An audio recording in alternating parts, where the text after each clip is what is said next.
Hello दोस्तों, स्वागत है आपका हमारे channel studies of pol science में। आज के इस वीडियो में हम चैप्टर 1 शीत युद्ध के दौर के बारे में बात करेंगे। तो आइए वीडियो शुरू करते हैं। तो दोस्तों, जब भी हम शीत युद्ध के दौर के बारे में बात करते हैं तो हमारे सामने सबसे पहले दो फेस नजर आता है, एक अमेरिका, एक सोवियत संघ। ऐसा क्यों? क्योंकि जो युद्ध था, शीत युद्ध का दौर जो चला है, वो सिंपल सीधा सीधा इन दोनों देशों के बीच चला था, अमेरिका और सोवियत संघ। अब जो हमारा सोवियत संघ है वो एक अकेला सोवियत संघ में सिर्फ जब भी हम बात करते हैं सोवियत संघ का तो हमारे सामने रशिया का फेस नजर आता है। बट ऐसा नहीं था, सोवियत संघ में पूरे 15 गणराज्य शामिल थे। ओके, सो सबसे पहले हम क्यूबा मिसाइल संकट को इस वाले वीडियो में ले रहे हैं। क्यूबा मिसाइल संकट और शीत युद्ध क्या है। अब जो अमेरिका है इसके तट पे स्थित था, याद रखना, इसके तट पे स्थित क्यूबा एक छोटा सा द्वीपीय देश था। क्यूबा क्या है? क्यूबा अमेरिका के तट पे स्थित एक छोटा सा द्वीपीय देश था। है तो ये अमेरिका के तट पे स्थित, ठीक है, लेकिन इसका जो जुड़ाव था वो था सोवियत संघ से। अब ये कॉमन सेंस की बात है कि कोई भी देश अपने अगर रिलेशन बनाएगा भी तो अपने पास वाले देश से बनाएगा, क्योंकि जरूरत में तो पास वाले देश ही हेल्प करेंगे। बट इसने इतने दूर वाले देश से क्यों बनाया फ्रेंड्स? क्यों किया फ्रेंडशिप? क्यों किया? क्योंकि सोवियत संघ जो है वो क्यूबा को वित्तीय सहायता देता था। सोवियत संघ क्यूबा को वित्तीय सहायता देता था। अब सोवियत संघ से वित्तीय सहायता क्यों देता था? क्योंकि जो क्यूबा है वो साम्यवादी विचारधारा वाला एक देश था और साम्यवादी सोवियत संघ का विचारधारा था। अमेरिका का क्या था? पूंजीवादी। अब 1961 में सोवियत संघ के जितने भी नेता थे उन्हें ये चिंता सताने लगी कि कहीं ऐसा ना हो अमेरिका क्यूबा पर हमला करके वहाँ के जो राष्ट्रपति हैं फिदेल कास्त्रो, वहाँ के जो राष्ट्रपति हैं फिदेल कास्त्रो, उनका तख्ता पलट कर दे और अपना यहाँ पे शासन शुरू कर दे। इन्हें चिंता सताने लगी। तो रसिया, सोवियत संघ के नेता निकिता खुश्चेव थे, याद रखना। तो सोवियत संघ ने क्या फैसला लिया, क्यों ना क्यूबा को रसिया का सैनिक अड्डा के रूप में तबलीद किया जाए, क्यों ना क्यूबा को सैनिक अड्डे के रूप में बदला जाए रशिया का। तो उन्होंने अपने सारे बम बारूद, जितने भी परमाणु बम है, सबको यहाँ पर तैनात कर दिया। अब इसे यहाँ तैनात करने से क्या होगा? पहले अगर यहाँ से इन दोनों के बीच में अगर मान लो युद्ध छिड़ता तो वो दोनों के बीच में काफ़ी डिस्टेंस था, ठीक है। लेकिन अब क्या है, अब अमेरिका रशिया के निकट के निशाने में आ गया था और अगर यहाँ से वो हमला करता तो अमेरिका के लगभग मुख्य भूभाग के दोगुने इलाकों को बर्बाद कर सकता था। सिंपल है, यहाँ से करेगा तो मान लो जस्ट एग्जाम्पल इतना, यहाँ से तो पूरा बर्बाद कर सकता है, मुख्य भूभाग के लगभग दोगुने इलाकों को बर्बाद कर सकते हैं। इधर तो ये घटना घट रहा था, ठीक है, लेकिन अमेरिका को कुछ पता नहीं था, कुछ भी पता ही नहीं था। 3 हफ्ते बाद अमेरिका को ये भनक लगा, पता चला कि यहाँ पे घट क्या रहा है, हो क्या रहा है। 3 हफ्ते बाद पता चला। अब जब अमेरिका को पता चला तो वहाँ की जो जॉन एफ कैनेडी थे, वहाँ की जॉन एफ कैनेडी राष्ट्रपति, उन्होंने और उनके सलाहकार, उन दोनों ने फैसला लिया। उन दोनों वो दोनों कुछ भी ऐसा काम करने से खुद को रोक रहे थे जिससे कि इन दोनों के बीच में सीधे सीधे युद्ध हो जाए। मगर हाँ, अमेरिका ये भी नहीं चाहता था, अमेरिका ये चाहता था कि यहाँ से ये अपने परमाणु मिसाइलें जितने भी हथियार उससे भी हटा ले सोवियत संघ। तो अमेरिका ने क्या किया, अपने जंगी वीरों को, अमेरिका ने अपने जंगी वीरों को आगे यहाँ पे जहाँ से ये जो सोवियत संघ का जो भी शिप आ रहा था, जहाज आ रहे थे यहाँ पे, उसी के पास अपने जंगी वीरों को लगाने के लिए बोल दिया, जिससे कि अब सोवियत संघ की जहाजें यहाँ पे नहीं आ सकती। सोवियत संघ की जहाज अब यहाँ नहीं आ सकती। क्यों? क्योंकि यहाँ पे उन्होंने जंगी वीरों को रख दिया। अब उन्होंने ऐसा क्यों किया? ताकि देश को, पूरे वर्ल्ड को लगे कि भाई हाँ, जॉन एफ कैनेडी जो वहाँ के राष्ट्रपति है वो इस बात को लेकर बहुत ज़्यादा सीरियस है जो यहाँ पे किया गया है। उसके बाद फिर सोवियत संघ ने अपने वहाँ के मिसाइल हटा दिए, वहाँ से मिसाइल हटा दिया। लेकिन इन सारे घटनाओं को क्या कहते हैं? क्यूबा मिसाइल संकट। सोवियत संघ का जो नेता था निकिता खुश्चेव था, निकिता खुश्चेव। यहाँ का अमेरिका का राष्ट्रपति जॉन एफ कैनेडी, क्यूबा का फिदेल कास्ट्रो। ये नाम तीनों एकदम याद रखना है क्योंकि वन वर्ड में क्वेश्चंस जरूर आते हैं। चलिए आगे चलते हैं। अब हमारा जो क्यूबा मिसाइल संकट है, इसे हम शीत युद्ध का चरम बिंदु कहते हैं। क्यूबा मिसाइल संकट ही शीत युद्ध का चरम बिंदु है। 1 मार्क्स में क्वेश्चन आते हैं कि शीत युद्ध का चरम बिंदु क्या है, तो क्यूबा मिसाइल संकट ही शीत युद्ध का चरम बिंदु है। अब शीत युद्ध था क्या, क्वेश्चन आता है कि शीत युद्ध क्या था। तो शीत युद्ध क्या था? शीत युद्ध सिर्फ जोर आजमाइश, सैनिक गठबंधन अथवा शक्ति संतुलन का मामला भर नहीं था, बल्कि इसके साथ साथ विचारधारा के स्तर पर भी एक वास्तविक संघर्ष जारी था। इस पॉइंट पे नोट करते हैं, इस पॉइंट को ध्यान देते हैं, ठीक है। शीत युद्ध सिर्फ सैनिक गठबंधन या फिर अपने पावर दिखाने का, शक्ति संतुलन करने का, सिर्फ ये सब नहीं था, बल्कि साथ साथ ही विचारधारा का भी एक लड़ाई था, विचारधारा का एक युद्ध था। जैसे आपने पहले देखा, अमेरिका लीड कर रहा है, अमेरिका का जो विचारधारा है पूंजीवादी, इसका जो है वो साम्यवादी है। अब जो अमेरिका था वो लीड किसे कर रहा था? अमेरिका पश्चिम गठबंधन का अगवा कर रहा था, यानी कि पश्चिम गठबंधन को लीड कर रहा था, ठीक है। सोवियत संघ किसे कर रहा था? पूर्वी गठबंधन को। अब हम आगे वाली वीडियोस में देखेंगे कि पश्चिम गठबंधन क्या है, पूर्वी गठबंधन क्या है। अब ये जो अमेरिका है, इसकी विचारधारा की थी क्या थी? हमने पहले बात किया था कि दोनों बीच में विचारधारा की लड़ाई थी, पर विचारधारा है क्या? तो अमेरिका का जो विचारधारा था वो उदारवादी लोकतंत्र, पूंजीवादी, उदारवादी लोकतंत्र था और पूंजीवादी। इन दोनों विचारधाराओं के बारे में आपने 11वीं क्लास में भी पढ़ लिया होगा। ये दोनों एक विचारधारा है। सोवियत संघ का जो विचारधारा था क्या था? समाजवाद और साम्यवाद। मैंने पहले भी बताया था साम्यवादी तो वही है, ठीक है। अब अमेरिका, सोवियत संघ, अमेरिका अपना पश्चिम गठबंधन का अगवा कर रहा है, सोवियत संघ जो अपना है वो हमारा पूर्वी गठबंधन का अगवा कर रहा है। समाजवाद, साम्यवाद, अमेरिका उदारवाद, लोकतंत्रवाद। आप चाहो तो इसे एक बार इसका आप स्क्रीनशॉट भी ले सकते हो, क्योंकि मैंने टू द पॉइंट लिखने की कोशिश किया है, सो आप इसे लिखकर इसे अच्छे से लर्न कर सकते हो, ओके। तो अभी हमने क्यूबा मिसाइल संकट के बारे में बात किया था, अब हम देखेंगे शीत युद्ध क्या था। शीत युद्ध को समझने के लिए सबसे पहले हम जो मेन टॉपिक है उसे हम देखते हैं, ठीक है। सेकेंड वर्ल्ड वार 1945 में हुआ था। अब जो द्वितीय विश्व युद्ध था, द्वितीय विश्व युद्ध वो किन के बीच में हुआ था? मित्र राष्ट्र के बीच में और दूरी राष्ट्र के बीच में। लेकिन मित्र राष्ट्र में कौन था? मित्र राष्ट्र में अमेरिका, सोवियत संघ, ब्रिटेन और फ्रांस था। ध्यान दीजिएगा, अमेरिका और सोवियत संघ भी है जिसमें अभी शीत युद्ध हो रहा है, लेकिन मित्र राष्ट्र में हम देख रहे हैं कि ये दोनों हैं। दूरी राष्ट्र में कौन था? जर्मनी था, इटली था और जापान था। सेकेंड वर्ल्ड वार इन दोनों के बीच में हुआ था, मित्र राष्ट्र के बीच में और दूरी राष्ट्र के बीच में। मित्र राष्ट्र में अमेरिका, सोवियत संघ, ब्रिटेन और फ्रांस था। दूरी राष्ट्र में जर्मनी, इटली और जापान था। अब सेकेंड वर्ल्ड वॉर में बहुत ज़्यादा नुकसान हुआ था, जनहानि हुआ था, धन हानि, मतलब बहुत ज़्यादा नुकसान हुआ था।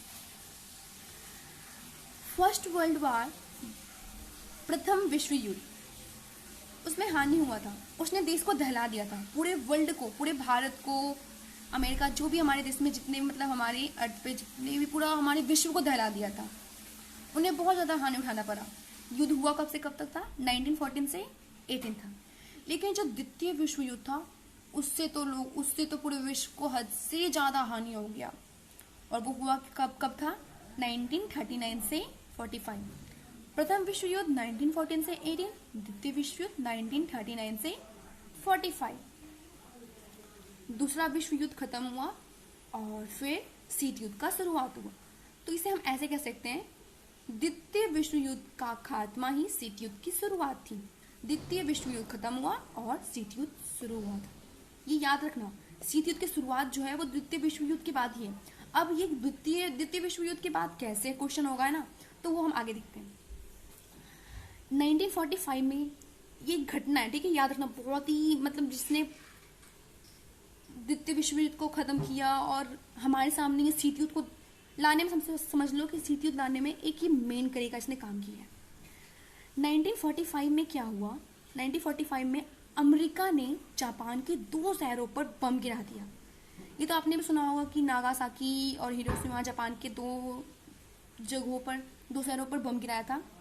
तो हम उन्हीं टॉपिक बारे में यहाँ पे बात कर रहे हैं। अमेरिका ने जापान के 2 शहरों पर बम गिरा दिया, हिरोशिमा और नागासाकी।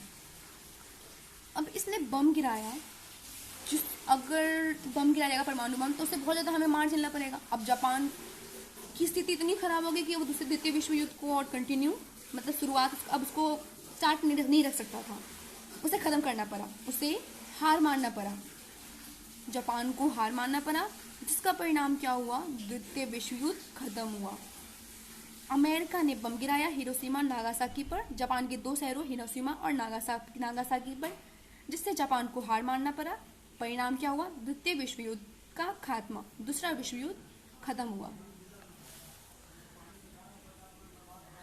अब ये तो जो भी बम गिरा दिया, ठीक है, तो हम हर चीज़ में देखते हैं जब भी कुछ होता है तो उसके ना एक तरफ आलोचक होते हैं जो उसकी आलोचना करते हैं, उसकी बुराई करते हैं, एक तरफ होते हैं जो तारीफ करते हैं, भाई हाँ सही किया, हमने सही किया।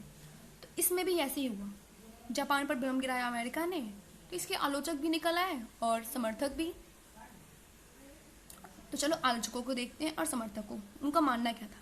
इस फैसले के जो आलोचक थे उनका क्या मानना था, उनका कहना था वो जानता था कि जापान आत्मसमर्पण करने वाला है। उन लोगों का कहना था कि अमेरिका को पता था कि जापान आत्मसमर्पण करने वाला है, ऐसे में बम गिराना गैर जरूरी था, इसकी कोई ज़रूरत ही नहीं है। जब वो अपने आत्मसमर्पण करने वाला है, जब वो हार मानने वाला है, तो ये गलत काम किया। और लोगों का क्या मानना था, इसका मकसद है सोवियत संघ को एशिया तथा अन्य जगहों पर सैन्य और राजनीतिक लाभ उठाने से रोकना। अब लोगों ने अपने मन से, या फिर समझो सच बात होगा, ये तो आलोचक है, तो आलोचक तो कुछ भी कहते हैं वैसे, तो उन्होंने क्या कहा कि ये बम गिराने का मकसद है कि भाई सोवियत संघ को एशिया और अन्य जगहों पर सैन्य और राजनीतिक लाभ उठाने देना ही नहीं है, और ये दिखाना कि भाई हाँ अमेरिका ही सबसे बड़ा ताकतवर है, पूरे विश्व में सिर्फ और सिर्फ एक अमेरिका है जो सबसे ताकतवर है, बाकी कोई है ही नहीं उसके आगे। इसी तरह से अब जो अमेरिका के समर्थक हैं उनका क्या तर्क था, उनका तर्क था कि युद्ध को जल्दी से समाप्त करना है, युद्ध को जल्दी से समाप्त करना था, इसलिए हमने बम गिरा दिया। साथी राष्ट्रों और अमेरिका का नुकसान, जनहानि, इसको रोकना था। अब अगर युद्ध होता है तो जनहानि, नुकसान तो होगा ही, तो इसे रोकना इनका मकसद था, इसलिए उन्होंने परमाणु बम गिराया है, उनका ये कहना था। अब ये जो घटना हुआ, परमाणु बम गिराया गया अमेरिका के द्वारा, आलोचक भी आए, समर्थक भी आए, लेकिन जो भी घटना जो भी हुआ, इसका परिणाम क्या हो गया, मैंने इसे रेड लाइन से लिखा है, रेड वाली कलर से, क्योंकि ये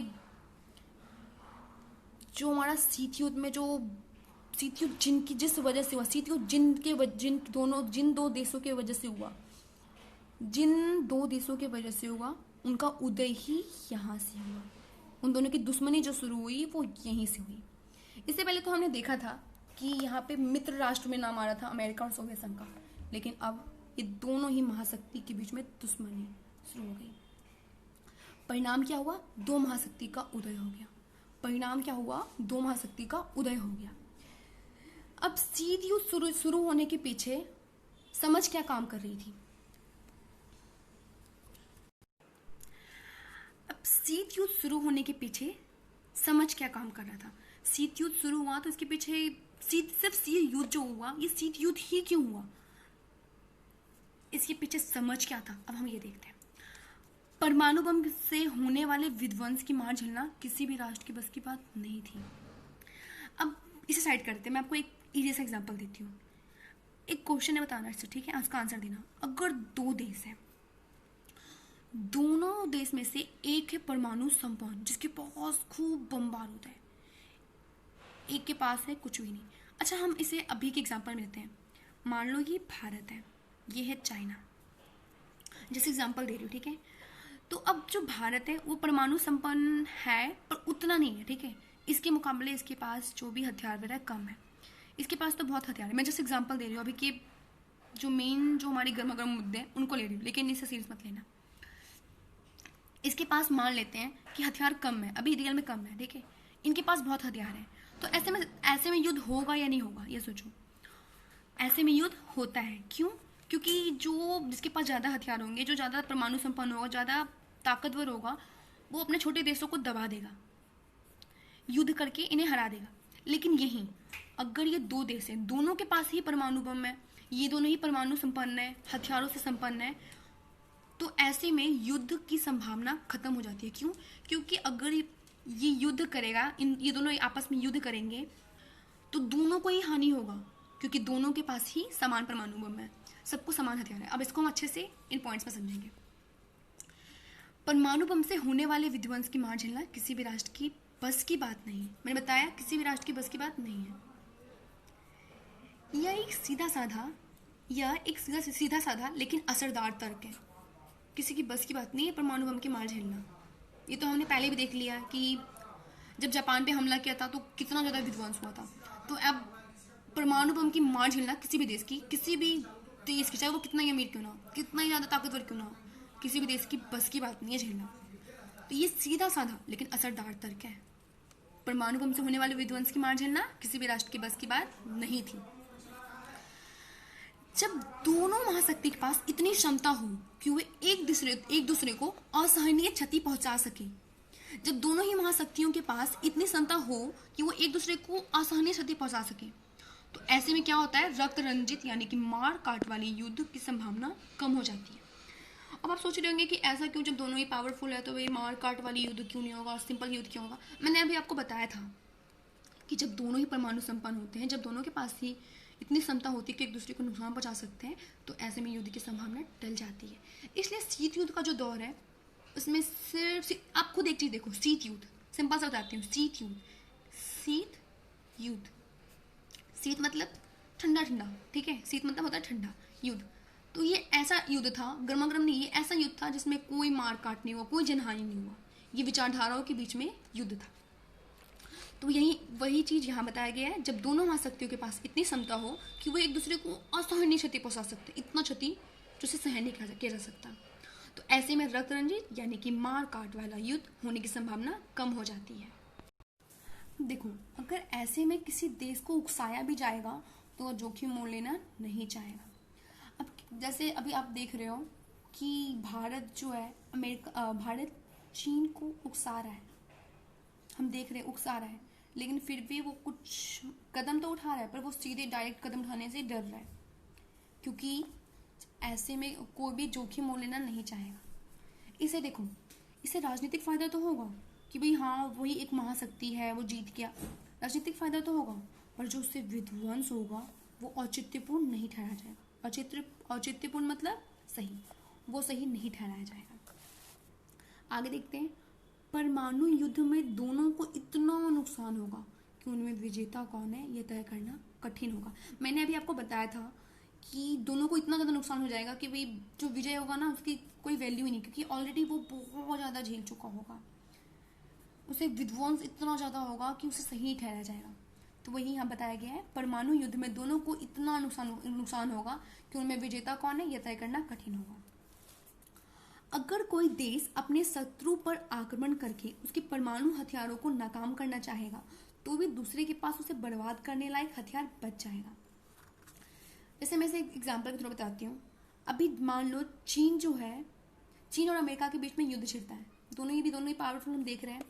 अब मान लो, जस्ट थिंक, चीन जो है अमेरिका पर आक्रमण करके उसके जो परमाणु बम वगैरह जो भी है उसको नाकाम कर दे, उसे खराब कर दे।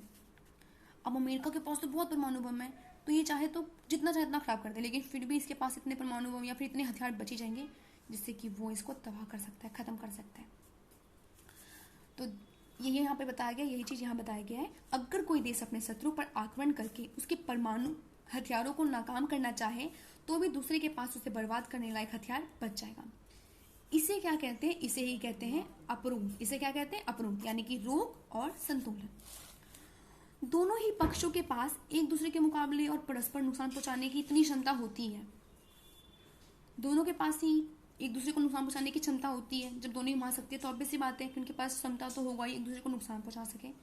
तो ऐसे में कोई भी युद्ध का खतरा नहीं उठाना चाहता है। मैंने बता दिया क्यों। इस वजह से दोनों महाशक्तियां होने के बावजूद शीत युद्ध रक्त रंजित यानी कि मारकाट युद्ध नहीं बन पाया। शीत युद्ध रहा, वो मारकाट वाला युद्ध नहीं बन पाया। अवरोध ने क्या किया? अवरोध ने युद्ध तो नहीं होने दिया, पर मुकाबले को नहीं रोक सका।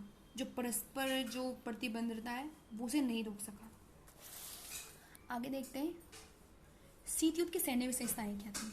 अब शीत युद्ध में 2 महाशक्ति थी, पता है आपको। एक तरफ अमेरिका, संयुक्त राज्य अमेरिका, एक तरफ सोवियत संघ। 2 महाशक्ति थे। इन दोनों के अपने अपने गुट थे, बताया था मैंने, पूंजीवादी गुट, साम्यवादी गुट। अब गुटों से क्या अपेक्षा की जाती थी कि वो तर्कसंगत और जिम्मेदारी भरा व्यवहार करेंगे, परस्पर विरोधी गुटों को समझाएंगे कि आपसी युद्ध से जोखिम है, बहुत ज़्यादा नुकसान है, ये उनसे अपेक्षा किया जाता था। और जो भी इस बात का जिम्मेदारी लेगा उसका मतलब क्या है, उन्हें संयम से काम लेना होगा और तीसरे विश्व युद्ध के जोखिम से बचना होगा। क्योंकि आपने देखा कि पहले और दूसरे विश्व युद्ध में इतना नुकसान हो चुका है कि तीसरे विश्व युद्ध को झेलना किसी की बस की बात नहीं है। अगर अभी भी हम देखें तीसरा विश्व युद्ध छिड़ेगा तो आई थिंक हमारा पूरा जो विश्व है वही खत्म हो जाएगा। शीत युद्ध ने समूचे मनुष्य जाति को बचाया था, समूचे मनुष्य जाति पर मंडरा रहे खतरे को जैसे तैसे रोक लिया। अब दोस्तों मैंने आपके लिए कुछ क्वेश्चंस यहाँ पे लिख रखे हैं, इंपॉर्टेंट क्वेश्चंस हैं। ये वीडियो पूरा देखने के बाद आप इन सारे क्वेश्चंस को सॉल्व कीजिएगा, ठीक है। और आपको जिस भी क्वेश्चन में प्रॉब्लम है, जिस भी क्वेश्चन में प्रॉब्लम अगर आपको होता है तो आप कमेंट बॉक्स में जाकर कमेंट करके उसका सोल्यूशन मुझसे ले सकते हो। लेकिन हाँ, याद से इन सब क्वेश्चंस को सॉल्व करना है, क्योंकि मैंने बिल्कुल ध्यान से मतलब जो भी मेन पॉइंट्स हैं उन सबको इसमें लेने की कोशिश किया है। सो प्लीज़ आप इन सारे क्वेश्चंस को सॉल्व कीजिएगा। और अगर प्रॉब्लम होता है तो वीडियो आप जाके कमेंट में पूछ सकते हैं। अगर वीडियो पसंद आए तो प्लीज़ लाइक कीजिएगा, कमेंट कीजिएगा एंड सब्सक्राइब जरूर कीजिएगा। ऐसे ही और वीडियोस के लिए बेल आइकन भी प्रेस कर दीजिएगा।